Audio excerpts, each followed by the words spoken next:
ce corridor franco-marocain, ce corridor OTC, donc origination, transit et certification, puisque j'ai parlé tout à l'heure des métaux et minerais stratégiques, a vraiment été voulu par les deux chefs d'État.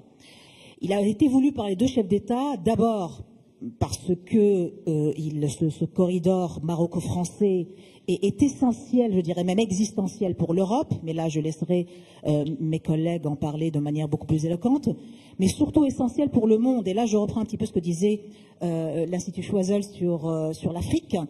Aujourd'hui, si je suis généreuse, d'ici 2040, d'ici 2050, si le monde veut créer de la croissance, il ne peut plus compter sur l'Asie ou sur l'Amérique latine pour créer de la croissance. Le dernier réservoir de capacité productive aujourd'hui, c'est l'Afrique.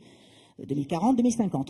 Donc ce corridor maroco-français, pas uniquement pour des raisons techniques, énergétiques, digitales, etc., mais également pour des raisons sécuritaires, démographiques, etc., est à même de débloquer justement ce continent africain qui est le salut économique du monde. Alors, ça c'est pourquoi ce corridor est important. Mais par contre, ce corridor, il faut le financer. Aujourd'hui, il faut que ce soit par des câbles ou par des liaisons maritimes vertes ou par des tuyaux, ça peut se financer que sur des balance sheets qui dépassent le PIB de n'importe quel pays nord-africain d'ailleurs, l'Égypte compris.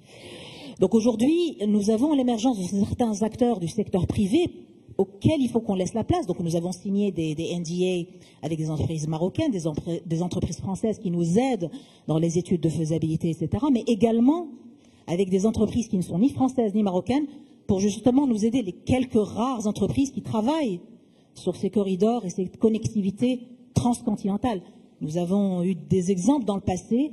Aujourd'hui, les éléments clés de succès de ce corridor, c'est que nous sortions un petit peu de cette vision traditionnelle du projet étatique financé par le contribuable français ou marocain d'ailleurs, et que nous sortions de cette vision bureaucratique de n'appliquer que certaines parties du secteur privé.